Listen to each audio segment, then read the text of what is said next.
네, 안녕하세요. 여러분과 함께 일반 화학 1, 2를 같이 함께할 조성재라고 합니다. 여러분과 함께 일반 화학을 같이 할 때 있어서 수강생 여러분들의 스펙트럼에 대해서 먼저 좀 말씀을 드리도록 하겠습니다. 어, 고등학교 시절에 문과를 공부를 해가지고 화학을 하지 않았다, 또는 수능에서 나는 화학을 선택을 하지 않았다, 또는 화학을 화학 분야를 전공을 하고 있는데 기초가 약해서 2, 3학년인데 그 위에 전공 과목을 얹게 됐을 때 상당히 좀 불안하고 실력이 부족한 것을 느끼고 있다, 또는 유학생 모두 환영합니다. 이런 분들이 모두 이 일반 화학 1, 2를 마쳤을 때 만족스러운 결과를 얻을 수 있도록 노력하도록 하겠습니다. 저를 믿고 강의를 충실하게 따라오시고요. 제일 중요한 거는 제 강의를 충실하게 따라오시고 교과서인 줌달을 읽으셔야 합니다. 줌달이 아니더라도 옥스톱이라도 좋습니다. 부교재로 채택하고 있는 옥스톱이라도 좋고요. 줌달이든 옥스톱이든 한 교과서를 글자 하나를 놓치지 않고 차분하게 읽는 것이 중요합니다. 그런데 혼자서 공부를 하게 되면요, 책을 읽어 나갈 때 굉장히 막히는 부분이 많습니다. 그러니까 예습은 하지 않되 복습을 철저히 하시면 되겠습니다. 그렇게 되시면 여러분들이 강의를 마쳤을 때 화학 분야에 있어서는 절대 누구한테도 지지 않을 정도로 화학을 잘 하실 수가 있을 것으로 저는 약속드릴 수가 있겠습니다. 자, 그러면 먼저 제 강의는 가능한 용어 같은 것은 영문을 사용하도록 하겠습니다.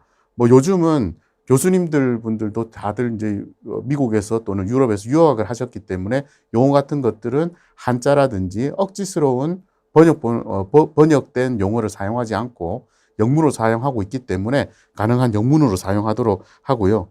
그렇다고 또 해서 한국 학생들이 또 부담을 느낄 정도의 그런 수준의 또 용어를 사용하거나 그러지는 않도록 하겠습니다. 그래서 우리가 지금 현재 학교에서 사용하고 있는 수준 정도의 영문 용어를 사용하는 것으로 그렇게 하겠습니다. 그럼 먼저 일반 화학 1에 대해서 간략하게 목차를 소개해 드리도록 하겠습니다. 자, 화학 1은 일반 화학 1은 챕터 1부터 10일까지로 구성되어 있습니다. 그래서 화학 1에서는 화학 기초, 자, 화학이란 무엇인가 하는 것에 대한 소개를 드리는 거죠. 그리고 챕터 2에서는 물질이라는 것이 가장 작은 단위가 이제 우리가 원자지 않습니까? 물론 그 원자를 깨면은 뭐 핵과 전자, 또 뭐 핵을 또 깨면 양성자, 중성자, 또 깨면 쿼크, 소립자 이렇게 나가는데요. 우리가 보통 가장 작은 단위는 이제 아톰, 원자가 되겠습니다. 그 원자가 또 어떻게 구성되어 있고 그런 것들이 이제 밝혀져 온 과학사죠. 히스토리에 대해서 그 소개를 드리고 거기에서 어떤 실험 결과를 통해서 어떤 결과가 나왔는지, 그리고 각종 그 발견이나 이런 것은 노벨상을 항상 수상을 해왔었거든요. 그런 부분에 대해서 쭉 과학사에 대한 것들도 함께 하도록 하겠습니다.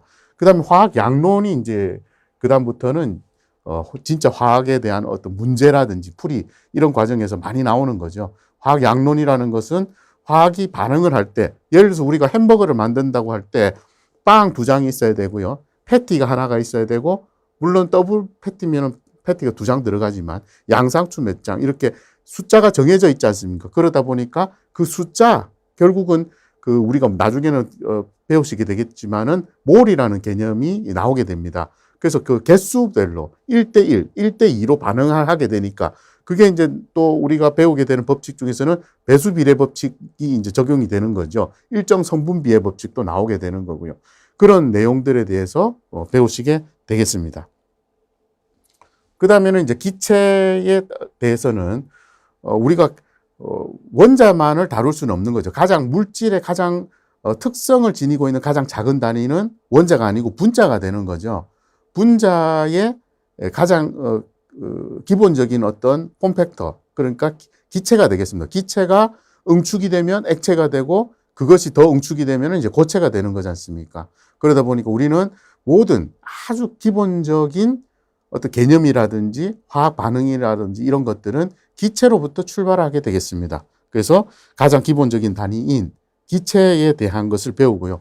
그러다 보니까 기체는 어떤 반응이라든지 어떤 변화를, 환경에 대한 변화를 주는 것인데 가장 우리가 손쉽게 변화를 줄 수 있는 것이 바로 온도가 되겠습니다. 그러다 보니까 우리가 열화학에 대해서 이제 배우게 되는 거죠. 우리가 열화학, 보통 열역학이라고 하는데요. 줌달이 다른 책에 비해서 조금 독특한 부분이, 이렇게 같은 다른 책, 옥스톱이라든지 이런 것들과 비교를 하면, 열역학이라는 것을 한 군데 두지 않고 열화학은 여기다 두고 또 열역학에 해당하는 부분은 또 뒤쪽에 이제 그 17장에 나오게 됩니다. 약간 찢어져 있는 그런 느낌입니다. 그래서 제가 그런 부분은 어떻게 했냐면은, 이 열화학이라는 부분에서 어드밴스드라고 해서 이 한 챕터 안에 그냥 다 넣어버렸습니다. 그래서 그렇게 강의를 하고 배우고 난 뒤에 17장에서는 그 부분에 대한 뭐 응용이라든지 이런 것들에 대해서 가볍게 좀 배우는, 그래서 제가 이 챕터를 줌달에 그대로만 가는 것이 아니라 전체적인 흐름은, 스트림은 줌달의 순서를 따라가되 그 부분에 대해서 여기 왜 그렇게 했냐면은요, 열화학에서 깁스 프리에너지를 배우지 않은 상태에서 계속 깁스 프리에너지에 대한 얘기들이 나오게 되거든요.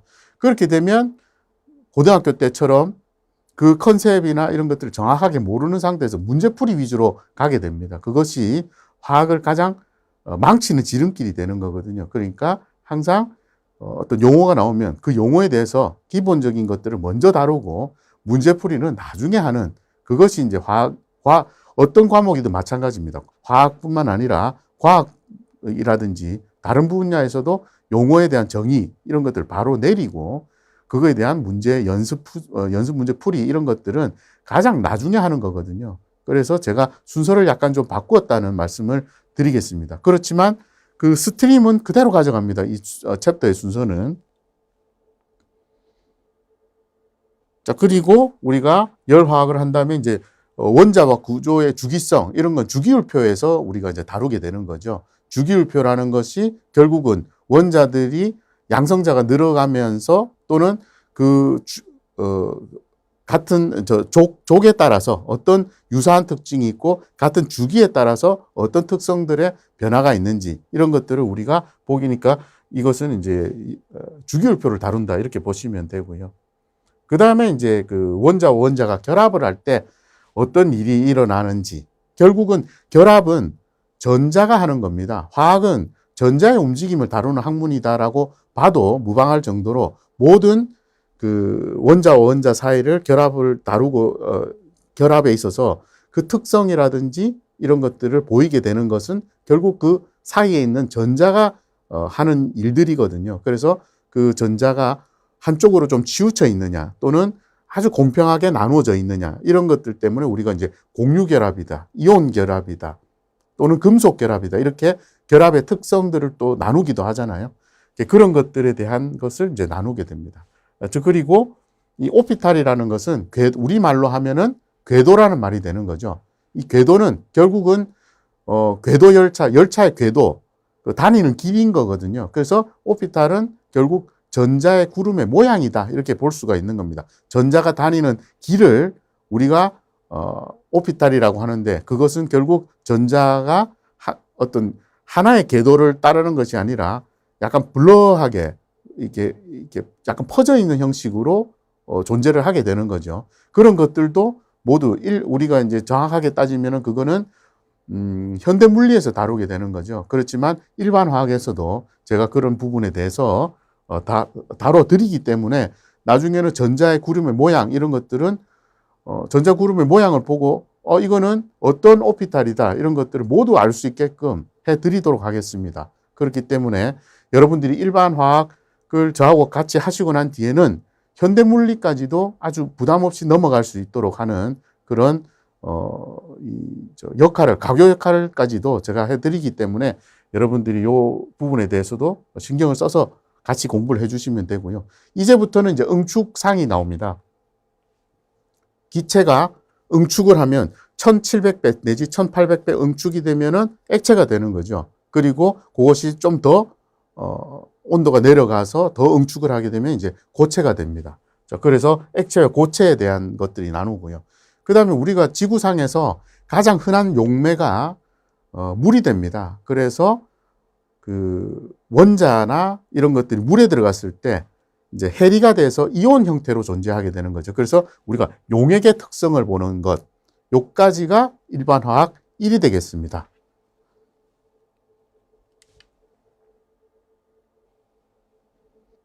이제 일반 화학 2로 넘어가게 됩니다. 일반 화학 2는 이제 반응에 대해서 단순하게 한 분자의 특징이라든지 원자, 뭐 결합 이런 것들을 보는 것이 아니라 그런 것들이 반응을 할 때 어떻게 되는지, 왜 이런 것들이 일어나는지, 그 반응이 일어날 것인지 말 것인지, 그 다음에 그런 것들이 반응이 일어날 때 시간은 얼마나 걸리는지 이런 것들을 이제 보게 되는 거죠. 자, 그래서 12장에서는 가장 먼저 나오는 것이 반응 속도론입니다. 이런 반응 속도론을 영어로 할 때는 이제 키네틱스라고 하죠.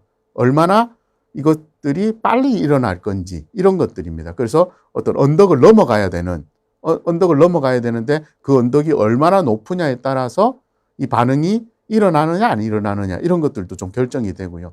자, 그리고 화학평형. 자, 13장, 14장, 15장, 16장까지 요것은 한마디로 라지 K라고 볼 수가 있습니다. 자, 여기서는 반응 속도론, 우리가 이러면 키네틱스라고 해서 스몰 K를 쓰게 되고요. 이게 이제 속도 상수가 되고 여기서 요까지는 라지 K를 써서 평형상수 라지 K를 쓰게 됩니다. 라지 K에 대한 얘기인 거예요. 산과 염기에서는 라지 K가 특별하게 산에 대해서는 KA라고 쓰고요. 또 염기에 대해서는 베이스라고 해서 KB라고 쓰게 됩니다. 그리고 착이온에 대해서는 우리가 그래서 KSP라고 해서 이렇게 쓰는 거죠. 그렇지만 이 K가 다르냐? 다르지 않다는 겁니다. 똑같은 건데 어느 분야를 다루고 있느냐에 따라서 이렇게 그 첨자, 그 아래 첨자를 그냥 붙일 뿐 전부 다 결국은 이 K에 관한 얘기다.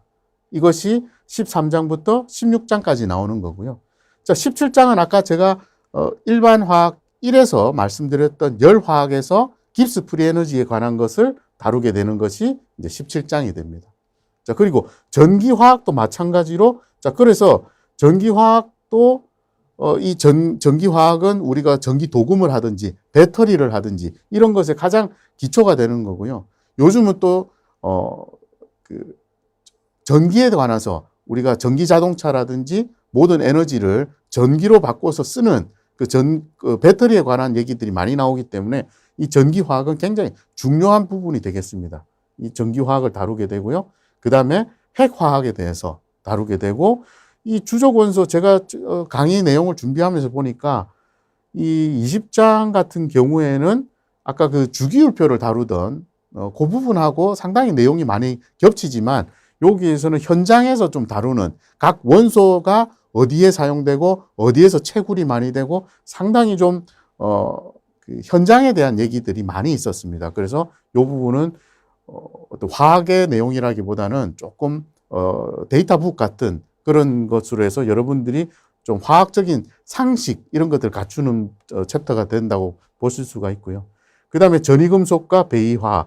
자, 주기율표에서 우리가 전이금속이 차지하는 부분이 있습니다. 그 부분이 왜 전이금속이 이름이 트랜지션 메탈인지, 그리고 그게 결국은 전자의 오피탈 중에 D쉘과 F쉘에 전자가 존재하기 때문에 그렇다는 거거든요. 그래서 그런 이유와 그런 특성이 왜 나오는지에 대한 것들을 배우게 되고, 마지막은 바이오 케미스트리입니다. 이것은 우리가 이제 그 유기화학 중에서 유기화학, 그러니까 탄수화물, 지방, 단백질이라고 하는, 그리고 핵산까지 하면 네 개를 우리가 빌딩 블럭이라고 부릅니다. 우리 인체뿐만 아니라 생체를 구성하는 기본 벽돌인 거죠. 그래서 우리가 그거를 빌딩 블럭이라고 합니다. 네 개를. 그럼 빌딩 블럭에 대해서 얘기를 하고요. 그 빌딩 블럭들이 어떤 특성이 있고 그것들이 화학적으로 어떤 의미가 있는지 아주 기초적인 내용을 다루게 됩니다. 그런데 이 유기화학은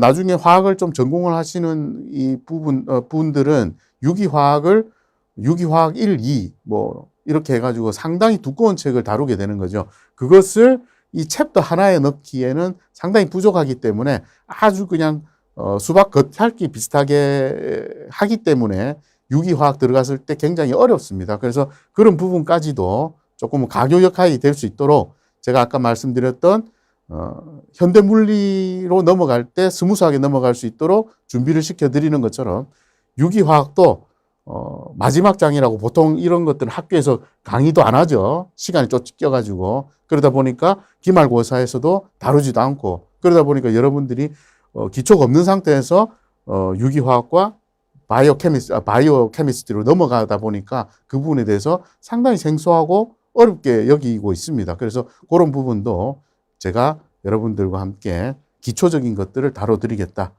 이렇게 말씀을 드리고 자, 오리엔테이션을 여기까지도 하도록 하겠습니다. 감사합니다.